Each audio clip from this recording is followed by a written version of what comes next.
만나서 반갑습니다. 우리 계속 찬양대 합창단 찬양 듣고 싶으시죠? 우리 합창단을 위해서 한 번만 더 박수로 격려하고 축복하겠습니다. 와, 오늘 은혜 받았습니다. 너무 멋져요. 방금 소개받은 정병환 목사입니다. 제가 여러분과 함께 말씀을 나눌 시간은 매우 짧습니다. 그런데 이 짧은 1시간 예배인 줄 알았더니 50분 예배군요. 이 짧은 시간 여러분과 함께 말씀을 나누기 위해서 저는 많은 대가를 지불하고 있습니다. 첫째는 저의 하루를 쓰고 있습니다. 여러분과 말씀을 나누는 시간은 짧지만 이 말씀을 나누기 위해서 올라오고 다시 또 사역지로 돌아가는 일, 이게 꼬박 하루 걸립니다. 그리고 오늘 제가 여러분과 함께 예배를 드리면서 말씀을 전하는 이 자리에는 우리 교회 온 스태프들이 총 출동을 했습니다. 그들의 시간까지 날까지 합쳐서 친다면은 아마도 좋기 일주일 이상의 시간을 대가로 지불하고 지금 여러분과 말씀을 나누기 위해서 왔습니다.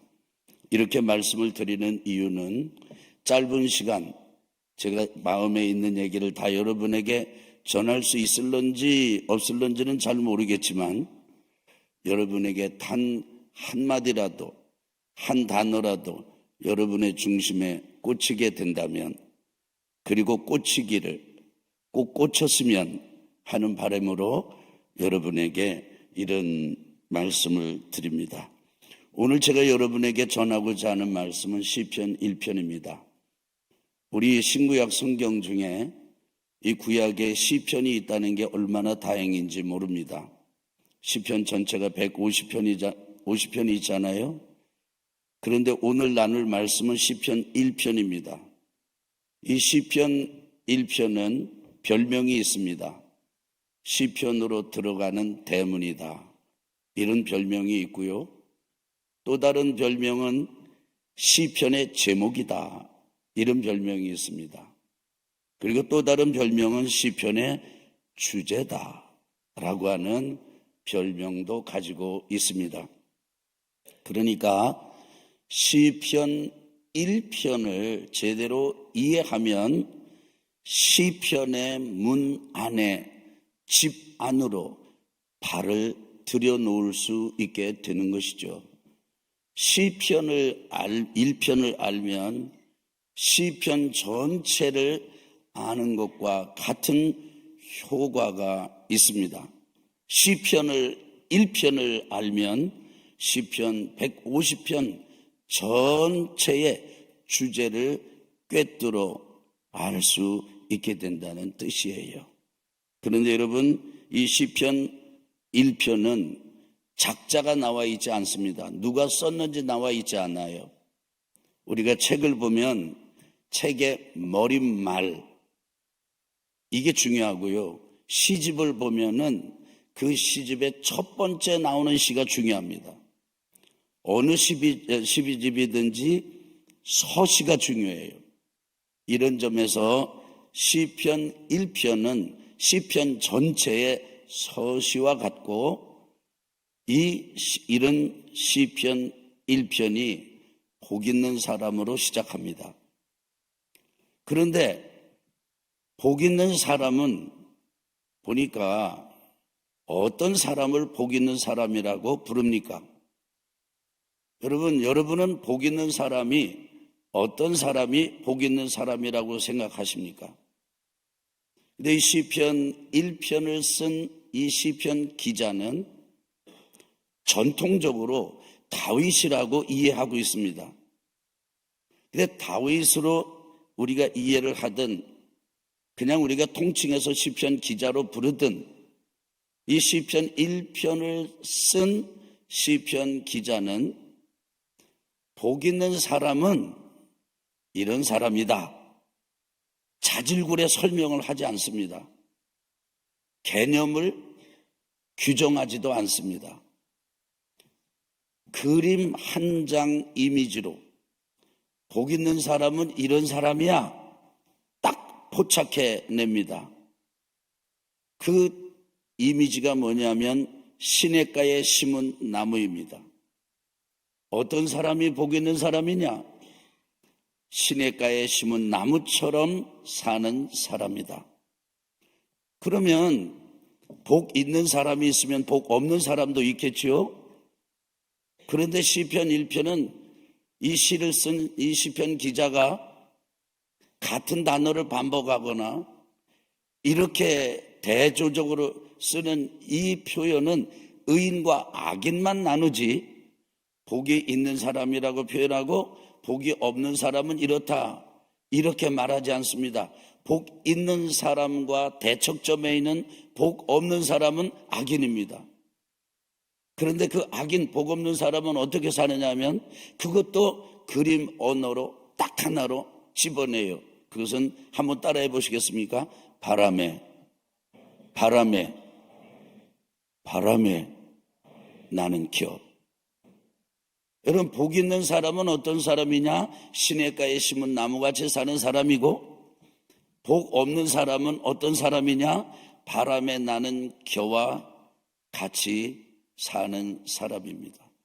여러분을 스스로 여러분의 얼굴을 여러분 눈앞에 그려보면서 질문을 해보세요. 이런 점에서 나는 복 있는 사람인가 아니면 복 없는 사람인가? 현재 내가 나는 지금 시냇가에 심은 나무처럼 살고 있는가 아니면 나는 바람에 나는 겨와 같이 살고 있는가? 그런데 여러분 또 한 번 더 질문을 해보십시오. 여러분이 여러분 자신에 대해서 복이 있다, 복이 없다, 나는 바람결에 나는 겨와 같이 살고 있다, 아니면 시냇가에 심은 나무처럼 살고 있다, 이렇게 질문하고 답을 어떻게 했든지 간에 여러분은 어떤 사람으로 살고 싶습니까? 복 있는 시냇가에 심은 나무처럼 살고 싶지 않습니까? 시냇가에 심은 나무는 세 가지 은총이 있습니다. 첫째는 철을 따라 열매를 맺습니다. 여러분, 하루가 아침, 점심, 그리고 저녁. 근데 시골 어르신들은 이런 표현을 많이 써요. 아침 나절, 점심 나절, 저녁 나절. 이 나절이라는 건 하루에도 때가 있다는 것이죠. 1년 사시사철, 1년도 사계절 때가 있습니다. 철이 있습니다. 계절이 있습니다. 시즌이 있습니다. 인생도 똑같습니다. 여러분의 인생은 지금 어느 계절입니까? 어느 시즌인가요? 때가 어느 때인가요? 저 충청도 예산에 가면은 이런 말이 있습니다. 시절이라는 말이 있어요. 저는 처음에 그 말이 무슨 뜻인지 몰랐습니다. 그런데 동네에서 어떤 아주머니가 여름에 겨울옷 입고 다니고 막 뛰고 그 다음에 옷을 입어야 될 자리에서 옷을 벗고 있다든지 한 겨울에 한 여름 옷을 입고 밖에 다니는 사람들을 볼 때 그 동네 분들이 그렇게 얘기하더라고요. 아유, 시절이야. 저 시절. 보니까 그 시절은 철부지, 철을 모르는 사람을 일컫는 말이었습니다. 여러분 혹시 철부지 아닌가요? 여러분 혹시 여러분의 인생의 철 계절을 아십니까? 혹시 여러분 시절 아닙니까? 사람이 태어납니다. 자랍니다. 공부합니다. 그리고 취직합니다. 짝 만나서 가정을 이룹니다. 자녀를 낳습니다. 그리고 그 낳은 자녀들을 열심히 길러서 이제 결혼시켜서 분가를 시킵니다. 그리고 다시 둘이 남습니다. 둘이 남았다가 나중에는 또 혼자 남습니다. 그리고 그 혼자도 하나님의 부르심을 받을 때를 맞이하게 되는 법이지요. 이것이 인생의 한 인간 한 사람의 인생의 사이클입니다. 그러니까 인생의 계절이 있어요. 여러분은 지금 어느 계절을 가고 계세요? 그런데 인생의 계절에 1년 사시사철에 다 제철에 맞는 과업이 있고 임무가 있고 열매가 있듯이 인생에도 다 계절에 합당한 열매가 있습니다. 저는 여러분을 이 시간에 축복합니다. 여러분 인생의 계절에, 때에, 시절에 합당한 열매를 맺으시기를 축복합니다. 여기 지금 복 있는 사람의 두 번째, 시냇가에 심은 나무에 누리는 은총은 잎사귀가 마르지 않는 것입니다. 잎사귀가 마르지 않는다라는 뜻은 굉장히 건강하다는 뜻이에요. 생명력이 넘친다는 뜻이에요. 오늘 제가 여러분 앞에 와서 짧은 시간 설교를 하는데 1시간 설교하는 것보다 어렵군요. 왜냐면 여러분 도통 반응이, 이쪽 빼놓고는 반응이 없어요. 물론 채플은 다 잠자는 시간이긴 한데, 그리고 사람이 만나면 생명력이 넘쳐야 되거든요. 매력이 넘쳐야 됩니다. 끄는 게 있어야 돼요. 끌리는 게 있어야 돼요. 한번 따라합시다. 잎사귀가 마르지 암 같으니. 그게 잎사귀가 마르지 않는다는 뜻이에요. 화분에 화초가 살았는지를 알기 위해서 굳이 화분을 엎어놓고 아니면 화초를 뿌리째 뽑아볼 필요가 없어요. 잎만 보면 돼, 잎만. 여러분의 얼굴만 보면 돼요. 근데 참 여러분의 얼굴이 안 보여요. 지금 이제 어디쯤 짐하게 해놔가지고. 세 번째, 시냇가에 심은 나무에 은총이 있습니다. 그것은 하는 모든 일이 다 형통한 것입니다. 저는 이 사실에 공감할 수 없었습니다. 왜냐하면 내 삶 역시 너무도 형통하지 못한 부분이 많이 있었기 때문입니다. 그런데 축구 경기를 보다가 제가 깨달았어요. 전반전에 지더라도 후반전에 이기면 후반전에 이긴 마지막 스코어로 경기의 결과가 결정난다는 것을 알았습니다. 그리고 그 경기 결과로 전반전도 재해석이 된다는 걸 알았어요. 여러분, 지금까지 여러분이 어떤 삶을 살았는지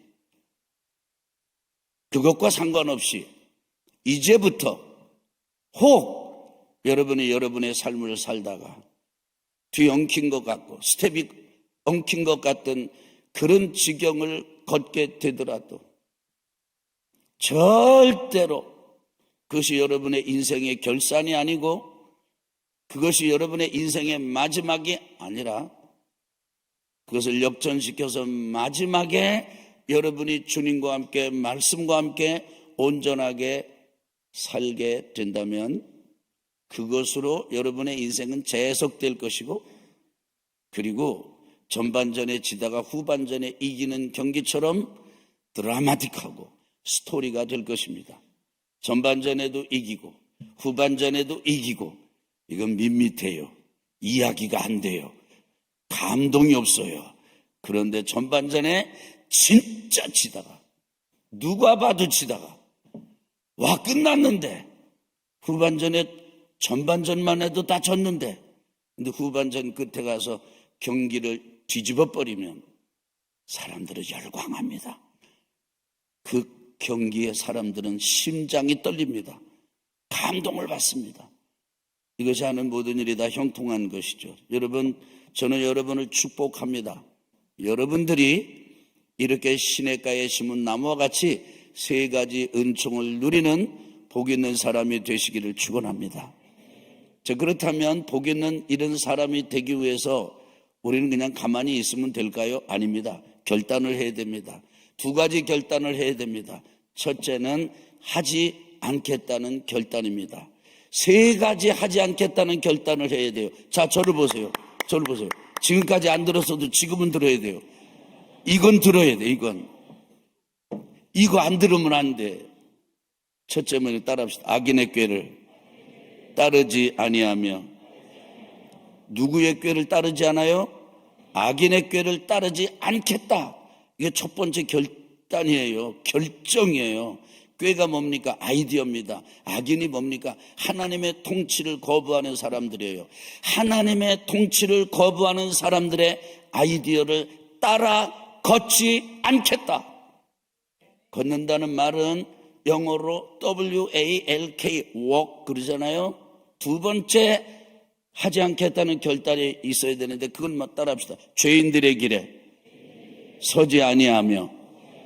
죄인들이 뭡니까? 악인들이나 죄인들이나 다 형제. 하나님의 통치를 거부하는 사람들이에요. 그리고 죄인들의 길은 무엇입니까? 길은 삶의 방식입니다. 하나님의 통치를 거부하는 사람들의 삶의 방식에 여러분이 함께 관심을 가지고 서면 안 됩니다. 선다라는 영어 단어는 여러분 stand, stand이에요. 여러분 인생 뭔지 아세요? 걷는 거예요. walk. 인생 뭔지 아세요? 서는 거예요. stand. 여러분이 어느 아이디어를 가지고 누구와 함께 걷는지를 보면 여러분의 인생이 엑스레이 찍은 것처럼 알 수 있어요. 어떻게 될지. 여러분 인생이 뭔지 아세요? 걷다가 서는 거예요. 마지막 세 번째 하지 않겠다는 결단이 있는데 따라합시다. 오만한 자의 요쪽도 오만한 자의 자리에 앉지 아니하고. 어디에 앉았느냐가 중요하잖아요. 근데 오만한 자들, 교만한 자들의 그 사람들과 함께 어울려서 분명히 내가 정서적으로 이성적으로 이 사람도 좀 이상한데 그런데도 그거 최면에 그냥 얼굴 이런 거에 연연해 끌려가지고 발딱 일어나지 못하고 앉아버리면 따라합시다. 걷고 서고 앉는 것, 요 세 가지만 더럽게 하지 않겠다고 악인들이나 죄인들이나 오만한 자들과 함께 따라 걷거나 서거나 앉아서 어울리지 않겠다는 이 결단이 여러분 시냇가에 심은 나무처럼 여러분의 삶을 복되게 만드는 비결입니다. 이 결단 하시기를 축복합니다. 마지막 하나는 딱 한 가지 하겠다는 결단이에요. 여러분 저를 따라서 해보시기 바랍니다. 오직, 저쪽도 오직 여호와의 율법을 즐거워하여 그의 율법을 주야로 묵상하는도다. 여러분 두 길이 아닙니다. 세 길이 아닙니다. 한 길이에요. 한 길. 오직이에요. 오직이라는 말은 두 길이 아니라는 거예요. 한 길입니다. 한 길. 그것은 하나님의 말씀이 즐겁고 하나님의 말씀을 즐거워하고 My delight가 내 기쁨이 하나님의 말씀에 있고 그리고 그 하나님의 말씀을 묵상하면 그러면 시냇가에 심은 나무처럼 철을 따라 열매를 맺고 잎사귀가 마르지 않고 하는 모든 일이 형통하게 된다고 오늘 이 시편 1편의 말씀이 가르치고 강조하고 있습니다. 우리 사랑하는 후배 여러분, 저는 여러분에게 신신당부합니다. 나는 앞으로 목회할 자리가 없어. 사돈의 팔촌 나 별로 아는 사람도 없고 나를 끌어줄 사람도 없어. 나는 지금 내가 학부를 다니고 있지만 대학원을 내가 신학을 계속 할런지 안 할런지 잘 모르겠어. 내가 지금 대학원 다니고 있지만 내가 목회할지 안 할지 나 그거 잘 모르겠어. 내 삶에 별 소망이 없어. 그런 분들 계십니까? 그런 사람의 대표적인 사람이 저였습니다. 저는 여기 감리교 신학대학원 다닐 때 기숙사에 들어올 처지가 못 됐어요.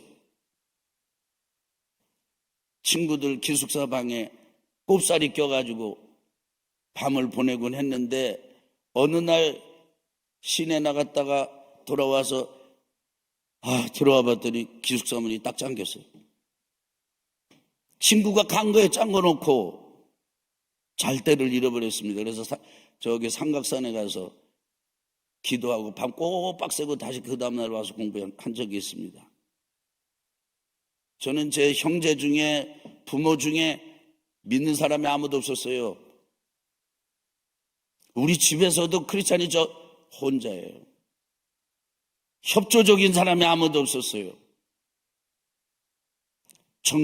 제가 지금 졸업한 게 1990년인데 입학한 건 1986년대요. 38년 전이에요. 그런데 주님께서 지금까지 인도해 주시고 사명 감당하고 있습니다. 여러분 앞에는요, 세계가 있습니다. 아멘. 여러분 앞에는 70억의 인구가 있어요. 신자보다 불신자가 훨씬 많아요. 나 소리 안 지르려고 그랬어요. 근데 여러분이 지금 반응이 없어가지고 절대 여러분 작게 보지 마세요. 그런데 여러분 하나 딱 기억하세요.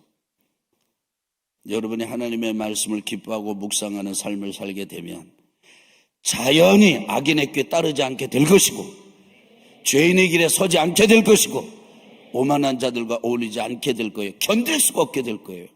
그리고 여러분 놀라게 될 거예요. 나는 주님과 함께 말씀과 함께 묵상하는 삶을 사는 것뿐인데 하나님께서 나를 이렇게 옮겨 놓으셨구나. 이렇게 사용해 주시는구나. 할렐루야. 그날이 여러분에게 있기를 주의 이름으로 축원합니다. 기도하겠습니다. 하나님 아버지, 길길이 뛰어서라도 전할 수만 있다면 길길이 뛰겠습니다. 이들 앞에서, 우리 이 신학생들 앞에서 달리기를 하듯이 달려서라도 주님의 마음을 전달할 수 있다면 달리겠습니다. 주님, 그 심정으로 오늘 복 있는 사람이 되라고, 절대로 좌절하지 말라고, 그리고 세상 것 의지하지 말라고, 시냇가에 심은 나무처럼 살되 절대로 바람에 나는 겨와 같이는 살지 말라고, 복 있는 사람이 하나님의 말씀을 묵상하는데 되는 것임을 주지하는 말씀을 전했습니다. 주여, 이들 속에 성령께서 실어 날라주시고 역사하여 주옵소서. 예수님 이름으로 기도합니다. 아멘. 아멘. 아멘. 아멘.